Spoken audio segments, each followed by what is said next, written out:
L'actu du web, du digital, de l'IA bien entendu et de la tech de ce joyeux lundi 17 novembre 2025, c'est maintenant. Assurez-vous d'être bien abonné à cette chaîne, d'activer cette maudite petite cloche sans laquelle vous loupez des informations qu'il faut pas louper, hein. Tout ça va très très vite. Alors on est là sur Renaud Décode. N'hésitez pas aussi à rejoindre le site web de l'émission renaud-décode.fr pour discuter, échanger, apporter, questionner sur tous ces sujets de dingo qui forgent notre monde de demain. Faudrait rien louper, alors c'est maintenant, voilà la revue d'actu du jour. Vous le lirez dans les médias, vous l'entendrez à la téloche, vous l'écouterez à la radio, on en parle un petit peu partout, c'est le coup de tonnerre dans le Landerneau. Je l'ai un peu survendu, c'est un peu le coup de canon puisque on nous apprend que Claude, l'IA très très fiable, très très intéressante, très capable, notamment en code, Claude d'Anthropic a pirater des systèmes. L'IA Claude, toute seule, s'est levée un matin, un peu chafouin, s'est levée sur ses petites pattes et a décidé d'aller hacker des systèmes, de récupérer des données. Bien sûr que c'est tout à fait caricatural et c'est important qu'on en parle ici. Est-ce que Claude a attaqué, a fait du hacking? Est-ce que l'IA est à ce point dangereuse qu'elle est capable de nous pirater nous-mêmes sans qu'on le lui demande? C'est ce qu'on nous vend un petit peu partout, sauf que c'est faux. C'est faux, c'est une manipulation, et c'est peut-être une manipulation de manipulation. Je vous explique le truc, et je confie ça à votre sagacité, vous en penserez ce que vous voulez, mais pensez pas trop vite. Voilà. Bon, alors je vous explique ce qui s'est passé. Pour la première fois, la société Anthropic a donc documenté une cyberattaque orchestrée par des agents IA, utilisant donc Claude, les dernières versions capables d'agentique et capables de réflexion et capables d'itération. Oui, avec ces dernières versions d'intelligence artificielle, pas que chez Claude, il y a GPT 5.1 du côté d'OpenAI et d'autres, combinant à la fois la réflexion, l'itération et l'agentique, on a des IA qui peuvent dire qu'est-ce que je pourrais faire comme sale coup aujourd'hui? Tiens, et si je hackais un système? Je vais essayer de hacker un système. Comment qu'on hack un système? Réfléchis, itération, etc. Puis agentique, si je suis connecté, avec des MCP, avec des trucs comme ça, je vais pouvoir aller sur le web et passer à l'attaque. Et tout ça a été documenté. Alors déjà, vous comprenez qu'il y a une petite dissonance, je vais vous montrer ça juste après, mais vous retrouverez tout le papier sur le site d'Anthropic parce qu'ils ont fait un papier. Vous comprenez qu'il y a une dissonance en fait entre la logique de dire l'IA a hacké des systèmes, il y a eu une attaque. De qui? On n'est pas sûr. Et le fait que ce soit Anthropic, fabricant, éditeur d'intelligence artificielle, qui documente ce truc-là. Mais ils sont en train de se tirer une balle dans le pied. Pourquoi ils font pas comme tous les autres, à mettre la poussière sous le tapis, à ne rien dire à personne? Mais en tout cas, ils documentent le truc énormément, peut-être parce qu'ils veulent éviter la première manipulation, qui serait de dire, c'est l'IA qui a hacké toute seule des systèmes. Anthropic nous dit, mais non, tout ça, ça part d'un groupe soutenu par le gouvernement chinois. Bougez pas, attendez, réfléchissez pas trop vite, j'arrive, je vous dis tout après. Vous enclenchez votre sagacité. Anthropic nous dit donc, non, on a donc documenté ce truc-là. Tout ça vient d'un groupe soutenu par le gouvernement chinois et qui a mis en place, exploité notre gentil petit Claude à des fins absolument pas terribles. Qu'est-ce qui s'est passé selon Anthropic? Ils nous font même tout un petit schéma. Il y a des gens, des humains, tout à fait humains, qui ont décidé de mettre en place tout ça. Évidemment que c'est le cas. C'est pas Claude qui s'est levé sur ses petites pattes et avec ses petits bras, il a tapé sur son petit clavier. Ça n'existe pas. C'est n'importe quoi. Arrêtez de bouffer ce genre d'info news.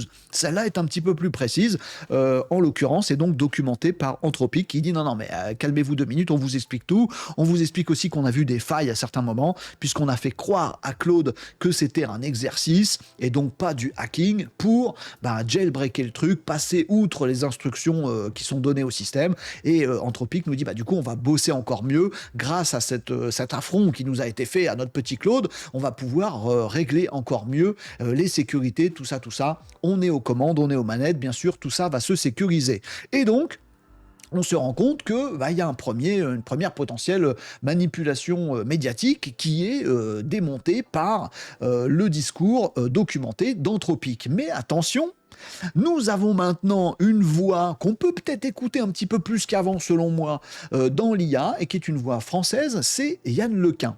Yann Lequin, il me revient pas. Ben, ça, c'est personnel. Qu'est-ce que vous voulez? On n'y peut rien. Maintenant qu'il est plus chez Meta, parce qu'il s'est fait pousser dehors ou parce qu'il est parti, il me revient un peu plus, Yann Lequin. J'avais un problème entre le fait que Yann Lequin, donc un des... Alors, faut qu'on arrête de dire pape, parrain, machin truc, un des mecs qui bosse dur en intelligence artificielle, et globalement, il a des avis un peu trop tranchés, un peu trop manichéens à mon avis. Réfléchissez doucement et par étapes, les amis. Bref, Yann Lequin, j'avais un petit problème avec lui parce qu'en fait, il défendait des modèles avec l'intelligence artificielle, par exemple, d'avoir une IA locale pour chacun des humains sur cette planète et mettre les LLM, qui sont pas non plus Terminator, au service de chaque humain sur cette planète. Et j'aimais bien le truc, oui, sauf qu'il bosse chez Meta, qui fait absolument tout l'inverse. Bon, donc j'avais un peu une dissonance cognitive. Yann Lequin, maintenant qu'il est plus chez Meta, pour une raison ou pour une autre, je sais pas si on le saura un jour, eh ben, il s'éclate sur Twitter, sur X, pardon. Et puis, il a, parce qu'il a mis ce petit commentaire que vous voyez en dessous sur quelques posts qui parlaient de cette affaire Anthropic. Et le discours de Yann Lequin est le suivant: You're being played, faudrait pas que je parle anglais, by people who want regulatory capture. They are scaring everyone with dubious studies. Non, elles sont pas dubious, les studies d'Anthropic, elles sont quand même documentées. So that open source models are regulated out of existence. Le parti pris de Yann Lequin, c'est que tout ça est une manipulation de manipulation. Il nous dit en gros, les géants de l'intelligence artificielle, que ce soit Anthropic, que ce soit, du coup, Meta, Yann Lequin, la parole est un peu plus libre maintenant, que ce soit OpenAI et tous les autres, selon Yann Lequin, en fait, ils nous alertent, ils nous font flipper dans les médias, auprès de nos politiques, c'est qu'est le cas des papes, du pape de l'IA et d'autres choses. Ils vont dire à nos politiques, en fait, ces IA, elles sont super dangereuses. Pourquoi, selon Yann Lequin, il y a ce lobbying? Eh bien, parce que, selon lui, ça profite à ces géants. Donc, quand Anthropic nous dit, il y a eu une attaque monumentale par notre Claude qui est vachement puissant, ça permet aux États de réagir en disant, dis donc, Anthropic, c'est pas bien, on va réguler. Et c'est vrai qu'il y a tout un mouvement de régulation, même aux États-Unis, en Europe, et évidemment, on est le champion là-dessus, pour dire, attention, faut des tas de régulations. Qu'est-ce que c'est la finalité de cette régulation? C'est que ce sont les géants, les boîtes très installées, les Google, les OpenAI, les Anthropic, les Amazon, les Microsoft, tout ça, machin, qui vont pouvoir passer tous ces modèles de régulation et réglementaires avec leur armée d'avocats, etc. Ce qui va empêcher tous les petits concurrents de naître, qui, eux, ne pourront pas montrer patte blanche aux différents organes de régulation, et ce qui va aussi empêcher l'avènement des modèles open source, comme le dit Yann Lequin, le fait de pouvoir dire, tiens, une IA sur notre bureau et l'humain en responsabilité, ce serait vachement bien. Non, si la régulation se fait hacker le cerveau par ces trucs de hacking, ils vont se dire, non, on va pas mettre des IA qui hackent dans les mains d'absolument tout le monde, ce serait un danger oufissime. Voilà, vous savez toute l'histoire de peut-être manipulation sur d'autres manipulations. En tout cas, le sujet est entier et il est aux mains des lobbyistes, des communicants, etc., etc. Il va falloir continuer à regarder Renaud Décode régulièrement et surtout en discuter en live sur le site web également renaud-décode.fr de tous ces sujets pour y voir un peu plus clair et de ne pas se faire hacker, non pas nos données, mais directement notre cerveau par les communicants d'un côté ou de l'autre. Je vous ai posé là, pour moi, c'est un dos en soi. Allez, dans la revue d'actu du jour, il y a une dinguerie de nouveaux modèles qui s'appelle Sima 2. Non, pas Simba. Oh, vous avez trop regardé les dessins animés. Donc, Sima 2, qu'est-ce que c'est? On va pas parler de trucs nounouilles. Ah bah si, on parle de jeux vidéo. Alors, jeux vidéo, c'est nul, c'est nounouille. Non, je vous parle de Sima 2, un nouveau modèle. Alors, il y a un an presque, je vous avais parlé de Sima. C'était Sima 1, mais on savait pas qu'il y aurait un 2, même si on se doutait. Sima, c'est un modèle, un agent, pardon, c'est pas un modèle, Renaud, c'est un agent de chez Google DeepMind. Ce fameux Sima 2, il est doté des derniers modèles Gemini, puis d'autres modèles. En fait, il a une petite architecture tout simple. Je crois qu'il y a un graphique, je vais vous montrer ça. Il va être tout en bas de la page, évidemment. Voilà, ce genre de truc.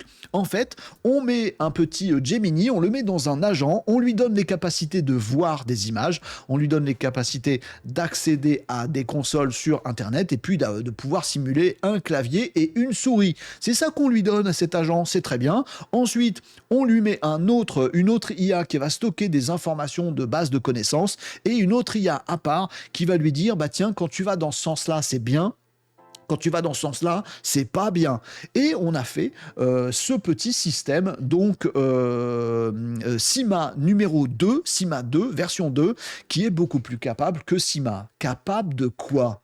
Eh ben, capable de jouer aux jeux vidéo. Non, non, non, plaisantez pas trop avec ça, parce que c'est une vraie dinguerie qui pourrait être un pas supplémentaire vers l'AGI. Alors, on n'y est pas, hein, évidemment, les amis, mais effectivement, ce modèle est bluffant. Je vous montre quelques images d'illustration de différents jeux vidéo et en fait, vous devez comprendre qu'on a simplement dit à Sima 2, bah voilà, maintenant que tu es un agent composé comme ça, eh ben je te mets dans un jeu vidéo, je t'explique rien, je t'explique pas les règles et vas-y, amuse-toi. Donc on lui met dans les pattes un joli petit Minecraft, il s'est entraîné sur plein de trucs, hein, mais voilà, et il va essayer de comprendre ce qui se passe. Tiens, quand on appuie sur cette touche, on saute. Tiens, quand on appuie plusieurs fois, on vole. Tiens, quand on fait ça, on récolte un petit cube. Ah bah tiens, il y a différentes natures de petits cubes, je le vois dans Minecraft. Ah bah ça c'est du charbon. Une fois que j'ai du charbon, da. Bref, il joue et il apprend, et il joue en apprenant, et il apprend à jouer en jouant ce fameux Sima 2 qui est nettement supérieur à son prédécesseur Sima. C'est une vraie nouveauté parce qu'on peut se dire que dans des environnements simplifiés, voilà, de jeux vidéo, mais qui sont aussi des environnements 3D, et ben on a une IA qui est capable, un agent IA, un système IA, qui est capable de comprendre les règles, d'interagir, et puis de se débrouiller de mieux en mieux. Qu'est-ce que tu veux que je fasse avec ce charbon dans Minecraft? Bah peut-être qu'à un autre moment, je vais comprendre que j'ai un inventaire et que je peux en faire un truc, et puis je vais crafter des trucs, et puis je vais jouer, puis on en met plusieurs dans Minecraft, et les mondes se développent, et les mecs ils jouent ensemble. C'est pas des mecs, c'est des Sima de chez Google DeepMind. Donc c'est assez bluffant. Bien sûr, on n'en est pas encore à du monde de la compréhension physique du monde réel, de se dire que bah, tel objet, il a un poids et du coup, il va falloir que tu mettes tes deux mains pour le porter. Ça, il n'en sait rien, c'est du jeu vidéo. Mais on est déjà quand même à ce domaine-là où on s'est rendu compte avec ses expériences sur Sima 2, c'était pas le cas du prédécesseur, qu'il était aussi capable, ce système, d'apprendre d'un jeu sur l'autre. Quand il a pigé entre guillemets, quand il a appris à utiliser, on va dire ça comme ça, le système de farming, le fait que quand on fait une action, bah, on récupère un objet de l'action qu'on vient de faire, cet objet, on peut en faire autre chose. On l'a appris dans Minecraft, bah, il y a le même système dans un autre jeu, par exemple, et bah, il sait de mieux en mieux jouer à différents jeux vidéo. Ça veut dire que dans des environnements comme ça, contrôlés et virtuels, on a des agents IA qui sont capables d'agir en toute autonomie, d'apprendre, d'agir, de développer des choses et de faire des trucs dingos comme le ferait un humain là-dessus. Il va nous manquer une compréhension du monde physique pour arriver vraiment à des choses utiles, notamment pour les robots, mais sachez-le, Sima 2 est déjà prévu pour être un modèle embarqué dans des robots, hein, à qui on va donner donc l'image de leur environnement, et avec ce système qui existe déjà et qui est déjà performant, ben peut-être que ce robot apprendra bien à se déplacer dans notre monde physique, et puis peut-être à crafter des trucs à coups de piège dans le mur, ça va pas non, mais il sera peut-être pas encore en compréhension du monde physique, il leur manque ça, puisque tout ça est mu par des IA de type LLM. Donc ça discute, ça cogite, ça fait des itérations, mais c'est pas non plus présent dans le monde physique. Bref, c'est une grosse avancée, même si c'est un truc de jeu vidéo pour l'intelligence artificielle classique, et peut-être un nouveau pas vers l'AGI que vient de réaliser Google DeepMind. L'IA serait-elle une planche à billets? Oh, les amis, hein, on va parler un petit peu de finance. Oh non, c'est chiant. Ok, bah alors on n'en parle pas très longtemps, mais on en parle quand même, les amis, parce que il y a de plus en plus de voix qui s'élèvent et qui nous parlent de la bulle IA. Alors vous savez, hein, une bulle économique, financière, c'est pas un truc où genre ça va exploser à un moment parce que ça gonfle tout le temps, et quand ça explose, on perd l'objet de la bulle. Hein. La suite de la bulle Internet n'a pas fait disparaître Internet. Hein, on a juste une concentration des acteurs, et puis il y a de l'argent, voilà, de l'argent virtuel qui a disparu des poches virtuelles des investisseurs virtuels. Alors ils étaient réels ceux-là. Bah oui, c'est pour ça que c'est une bulle. On parle de plus en plus de bulles d'intelligence artificielle, notamment avec la fuite ces derniers jours d'un document de chez OpenAI. Qu'est-ce qu'il y a dans ce document? Oh, souhaite une petite affaire. Bon, il n'y a pas des choses non plus miraculeuses. Il y a notamment toutes les informations qui nous disent que OpenAI n'est absolument pas rentable aujourd'hui. OpenAI dépense énormément d'argent pour l'inférence de ces modèles, récupère certes un gros chiffre d'affaires en abonnements, etc., etc. Pas que les abonnements, mais beaucoup les abonnements du côté d'OpenAI. Et on se rend compte que, ben, peu ou prou, on a 1 euro de gagné pour 5 euros euros mis investis, utilisés, cramés pour servir ce 1 euro de chiffre d'affaires. Et ça veut dire très clairement que ces systèmes sont pas du tout rentables. Ah oui, mais ils le seront plus tard. Bon, deuxième information, dans le leak de ces documents d'OpenAI, on en sait un petit peu plus sur le montant des échanges de sous-sous entre OpenAI et Microsoft, son principal actionnaire et partenaire aujourd'hui.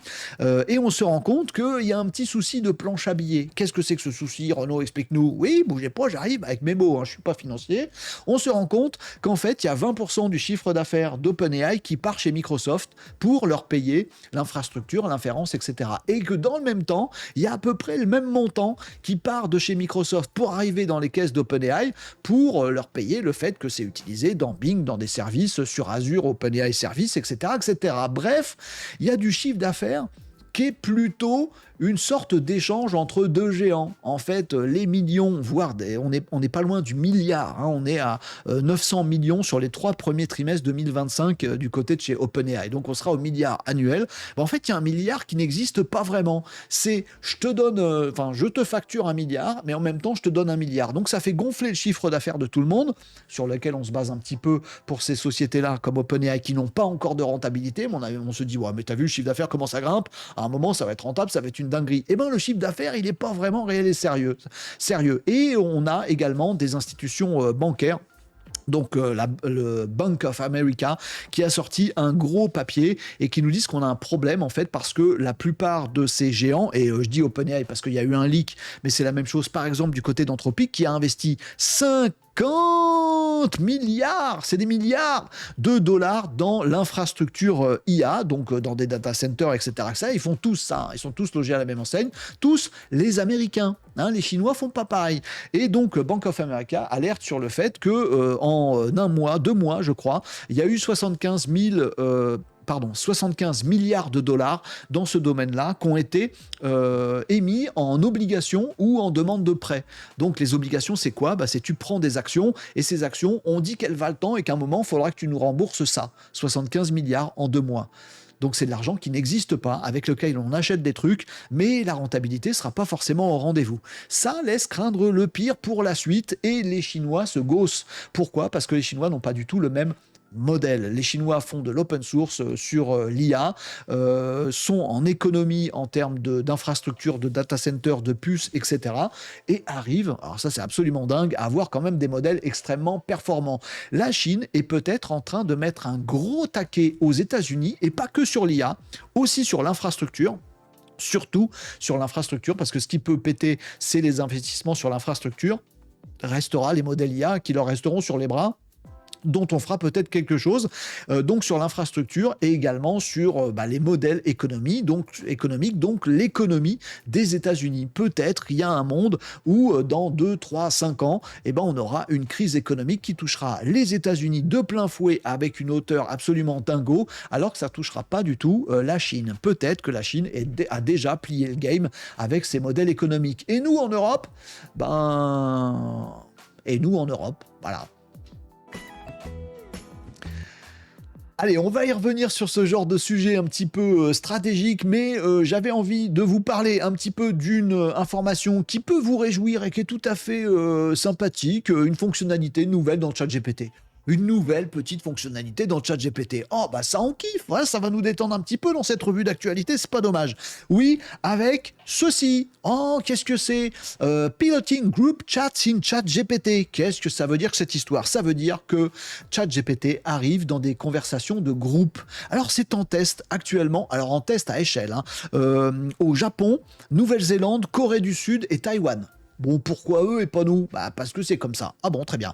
Donc, c'est une nouvelle fonctionnalité qui est sortie par OpenAI, qui fonctionne avec GPT 5.1, la toute dernière version, donc GPT 5.1 Auto, les toutes dernières versions des modèles de chez OpenAI. Le principe, il est tout simple. Je suis en train de faire ma conversation avec ChatGPT, je vais avoir un petit bouton qui va me permettre d'ouvrir une conversation de groupe, c'est-à-dire d'inviter des copains, jusqu'à 20 personnes, en leur disant, attends, ça va me créer une nouvelle conversation, c'est pas la même que celle que j'avais déjà avec mon petit ChatGPT, ça va en créer une nouvelle de conversation, avec l'historique, mais en partant d'un petit ménage. Il n'y aura pas les instructions personnalisées qui sont les miennes, il n'y aura pas la mémoire qui sont sur mon compte. Non, on va partir sur un chat GPT vierge, mais sur cette conversation, et on va l'ouvrir à d'autres personnes, d'autres humains, et donc on va pouvoir discuter en groupe, comme sur une messagerie de groupe, mais avec un chat GPT à l'intérieur. Bref, on a un chat GPT qui se sociabilise. Il va prendre l'apéro avec nous, il va venir discuter et rentrer dans nos conversations. On nous dit chez OpenAI qu'en plus ce truc est assez bien réglé. Ce sera testé quand il arrivera chez nous, bien sûr, les amis, puisque ce chat GPT qui fait partie de la conversation, il n'est pas là pour répondre à tout le monde. Il sait, il juge quand est-ce qu'il doit intervenir et quand est-ce que c'est pas à lui d'intervenir. C'est-à-dire qu'on peut discuter avec nos potes, t'amènes la pizza, moi j'amène la boisson, ah bah c'est très bien, machin.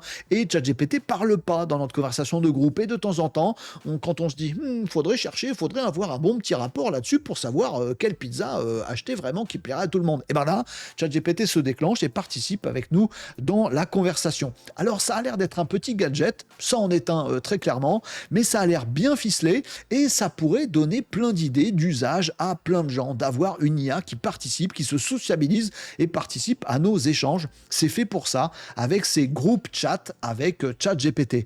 Moi je l'avais pas vu venir, clairement, j'ai pas du tout vu venir cette fonctionnalité, d'autant que moi j'aime bien le modèle qui vise à dire les IA sont là pour aider les humains et pour tout ce qui est sociabilisation, échange, communication sur les réseaux sociaux ou dans la vraie vie, on doit laisser l'humain en première intention et garder nos échanges sociaux human to human et avoir nos IA derrière nous. Là, OpenAI vient de créer un truc qui existe nulle part ailleurs, le fait d'avoir des conversations de groupe qui mélangent des humains et des IA au même niveau dans des conversations sociales. On verra ce que ça donne. Je suis pas forcément fan de ce que ça dit, cette histoire, mais je suis assez hype par la fonctionnalité en elle-même, qu'on testera les amis, et puis on échangera là-dessus sur le site, par exemple, renault-descodes.fr, si ça vous enjaille tout ça. Sortez les VPN et les comptes au Japon ou ailleurs pour aller tester ça, c'est pas encore disponible chez nous. Allez, je voulais aussi vous parler rapidement de quelques sorties sur l'Europe, sur l'IA et l'Europe. Dans cette revue d'actu, aujourd'hui, je vous ai parlé de tout un tas de choses autour de l'IA aux États-Unis, de l'IA en Chine, des modèles économiques qui se battent. Et on se questionne toujours et encore, nous ici notamment sur Renault Décode, sur la voie européenne ou la voie française, la voie ce que vous voulez, mais une troisième voie entre la façon de faire des Américains qui est quand même absolument particulière, la façon de faire des Chinois qui est très différente et très particulière, et des modèles qui se taillent des croupières. Nous aussi, en France, on a un modèle qui s'appelle Mistral, on a d'autres champions, on a des gens hyper bien formés, on a des chercheurs magnifiques, on n'a pas d'infrastructure, et on a des ministres comme celle d'avant, Clara Chapaz, du numérique et de l'IA, qui font n'importe quoi, qu'amalgame, qui connaissent pas le truc, et qui nous font reculer. Bon, est-ce qu'on va réussir à faire naître une troisième voie? Eh bien les amis, ces derniers jours, nous avions droit à une petite conférence. Alors c'est mu par CGA, CGM. Donc bien sûr, il y a tous les médias du même groupe, etc. Donc on peut se questionner. Mais ce truc-là, qui est donc AIM, Artificial Intelligence Marseille, d'accord, a eu lieu ces derniers jours et ça a été l'occasion d'entendre notre nouvelle ministre de l'IA. Alors, bien sûr, on a fait tout un tas de constats lors de cette conférence, mais les constats, vous les avez déjà. Je vous les rappelle, 80% des dépenses des entreprises européennes en logiciel et en cloud sont captées par les entreprises américaines. Voilà, parce qu'on n'a pas, parce qu'ils ont et parce que d'autres, on les regarde pas. Donc, on a 80% de nos dépenses qui représentent un chiffre absolument titanesque de dépenses qu'on fait tous les mois qui sont pas de l'investissement. C'est de la dépense pour les Américains et au niveau de l'Europe, ça représente un tas de bifetons et on n'a plus que 17%, on n'a que 17% de nos solutions qui sont souveraines. Je parle à l'échelle de l'Europe, hein. Je parle même pas de la France qui achète des trucs français, je parle de chaque pays européen qui achète à d'autres pays européens. Ce serait peut-être pas mal. 17%, c'est effectivement très peu. La facture est au top et on se dit, par rapport à ce qu'on verse commercialement aux États-Unis, on pourrait avoir une échelle d'investissement pour nous-mêmes qui pourrait être absolument titanesque. Alors, est-ce que ça s'appelle de la souveraineté? Est-ce que ça s'appelle du protectionnisme? Est-ce que ça s'appelle on ne devrait pas autant être client des Américains? Est-ce qu'on se dit, je ne sais pas ce qu'on se dit. En tout cas, on a pu entendre à cette occasion ce que dit notre nouvelle ministre de l'IA, Anne Le Henanff, qui est d'un pragmatisme absolu. Alors ça va peut-être nous gêner dans certains cas, mais en tout cas, ça va peut-être nous faire avancer aussi dans d'autres, qui nous dit, bon bah écoutez les amis, tout ce qui est régulation, etc., je pense qu'on est au taquet au niveau de l'Europe. On va peut-être même faire des efforts pour simplifier et pour libérer un petit peu l'innovation. Sinon, il n'y a que les géants actuels qui vont pouvoir survivre demain au milieu de toute notre régulation et notre réglementation. Et les géants actuels, ils sont tous américains, donc c'est pas la bonne voie. Va falloir trouver des systèmes. En tout cas, Anne Le Henanff, elle nous dit aujourd'hui, il faut être à bloc sur les moyens de la souveraineté. Ça me plaît beaucoup personnellement, mais vous me direz ce que vous en pensez, c'est-à-dire laisser le tissu entrepreneurial, laisser les gens, laisser les entreprises faire ce qu'ils veulent, discuter sur ce qu'ils veulent, acheter ce qu'ils veulent, mais favoriser au niveau de l'État l'émergence de cloud souverains, de solutions souveraines, peut-être en faisant des aides et surtout en faisant de la commande publique. Enfin, ça y est, ils ont compris, à mon sens, vous me direz si je me gourre, au gouvernement que la commande publique, c'est un vrai levier. Que si par exemple pour notre justice ou pour notre éducation nationale, on a besoin, c'est vrai qu'on a besoin de réformes et d'améliorer tout le truc au service des gens qui bossent dedans. Oui, sur la santé, on pourrait demander à des Mistral et plein d'autres de la commande publique, voilà, en disant on vous donne je sais pas combien de milliards, mais il nous faut une solution très très vite, très très performante. Maintenant, on vous ouvre les données, on vous ouvre tout ça, mais faites-nous un truc super. La commande publique de l'État dans cette entreprise qui du coup devient un champion de ce domaine-là et vend les trucs aux États-Unis plutôt que l'inverse. Bref, vous voyez la mécanique, celle-là, elle me plaît beaucoup. Alors certains diront non, un appel d'offres, ça doit être ouvert, ça doit pas être fermé sur certains pays et pas d'autres. Et en fait, en attendant, aujourd'hui, la commande publique qui est tout à fait ouverte, elle bénéficie à chaque fois à des gens qui sont pas français ou pas européens. Est-ce que c'est bien? Est-ce que c'est pas bien? Si on veut de l'emploi chez nous, si on veut garder de la maîtrise chez nous, pragmatiquement, ce serait peut-être pas mal. Peut-être que je me gourre, mais vous me direz ce que vous en pensez en commentaire. En tout cas, là, Anne Le Henanff, à mon sens, je peux me tromper. Je suis pas, peut-être pas objectif là-dessus. Vous me direz, je suis objectif, mais je suis peut-être pas neutre. Vous me direz ce que vous en pensez. Et elle nous dit qu'elle a clairement un objectif de doubler en 10 ans la part des achats de technologie européenne. Aujourd'hui, il y a 17%. Il faut que ça passe à 30% en 10 ans, selon Anne Le Henanff. Et là, c'est là que je vais me départir un peu du truc, parce que c'est lent. C'est beaucoup trop lent, Madame Anne Le Henanff. En 10 ans, dans 10 ans, le monde aura complètement changé dans ce joyeux domaine de l'IA, du web, du digital et de la tech. Et passer de 17 à 30%, non, il ne faut pas doubler, il faut quintupler et il faut le faire en 2 ans. Oui, on n'a pas les sous. On n'a pas les sous parce qu'on achète 700 milliards ailleurs. Si on ne les achetait pas ailleurs, on les aurait. Oui, mais tant qu'on ne les a pas, on est obligé de les dépenser. Voilà, le cercle vicieux est enclenché. Va-t-on s'en sortir? Je ne sais pas. En tout cas, il y a peut-être une petite loupiote au bout du tunnel, maintenant. On verra bien. Allez, je termine par de la science-fiction, mais de la science-fiction assez utile pour tout le monde. Et voilà, il y a un truc qui se lance et je sais pas d'où il vient. Je vais le couper tout de suite. Pardon, excusez-moi, il y a du son qui s'est allumé directement. Et d'où vient ce son, Renaud? C'était bizarre. Il vient de ce site-là. C'est celui dont j'allais vous parler justement, sur lequel vous trouverez tout un tas de vidéos intéressantes. Et ce site, c'est celui de Earth AI. Alors celui-là, on ne le connaît pas. Encore une intelligence artificielle qu'on ne connaît pas. Mais pourtant, ça ne vient pas de n'importe qui, ça nous vient de chez Google. Et c'est sur un outil qu'on connaît à peu près tous, qui est Google Earth. Vous le connaissez, avec les datas de Google Maps, avec tout un tas de choses. Google Earth, modélisation de la planète. Et puis, vous pouvez aller naviguer dans les rues de San Francisco ou de ce que vous voulez, découvrir des paysages dingos. Moi, en ce moment, je suis dans les villes chinoises. J'hallucine toutes les 4 matins. Et avant de dormir, je regarde quelques villes japonaises. Vous faites comme vous voulez, mais c'est génial ces trucs-là. Eh bien, les amis, sachez que Earth AI existe. C'est ici. Qu'est-ce que c'est Earth AI? Eh bien, c'est une intelligence artificielle, celle de Google bien évidemment, qui est branchée sur l'ensemble des données qui ont permis de modéliser Google Earth, d'assembler Google Earth.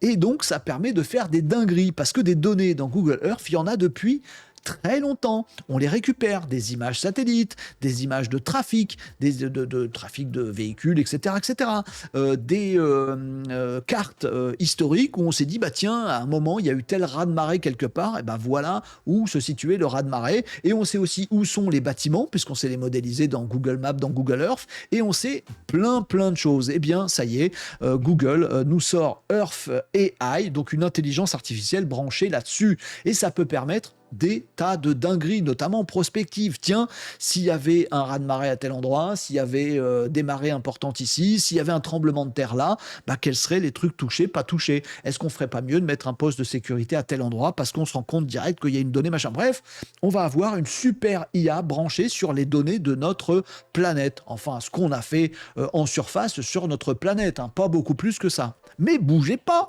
puisqu'il y a un autre projet qui a un peu les mêmes objectifs, mais pas la même façon de faire, qui s'appelle le projet Orbion. Alors, je ne sais pas si ça se dit Orbion ou Orbion, O-R-B-I-O-N, comme une orbe et un ion, je ne sais pas. Orbion, c'est donc une initiative, c'est un ensemble d'entreprises, un trust, un consortium, je ne sais pas comment on dit, qui s'est regroupé pour faire ce truc-là, les amis. Non, c'est pas juste le joli dessin de planète virtuelle. Le projet Orbion, on dirait les jumelles de chez Shining, mais ça nous dit un peu ce que c'est. C'est un jumeau numérique de la planète. Ils assemblent des tas de données venant de partout, des Google, je ne sais pas si Google est dans l'histoire, des données météorologiques, des données satellites, de l'imagerie, des données terrestres, géo, machin truc, etc., géothermique et tout le bastringue.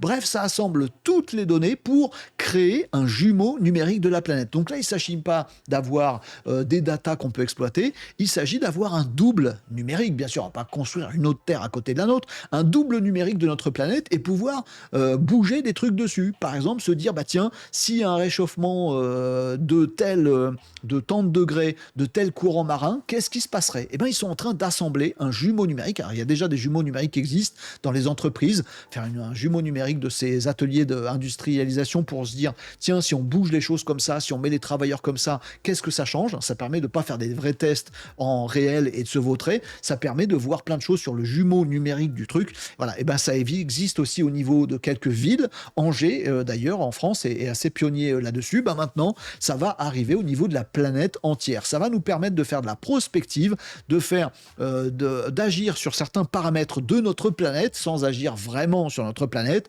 mais sur son jumeau numérique et voir ce qui se passe. Voir si, par exemple, telle chose, telle action serait une solution viable à long terme pour l'écologie à tel endroit et tel endroit. On va pouvoir tester tout ça. C'est un projet qui est en maturation. C'est pas du tout juste du GPS pour savoir d'où se trouvent les choses. Non, c'est un jumeau numérique de la planète et ça pourrait ouvrir des tas de perspectives pour qu'on prenne soin, enfin, avec la tech qui la pollue, de notre planète pour qu'on la pollue moins. Et d'autres choses, des accidents, etc., etc.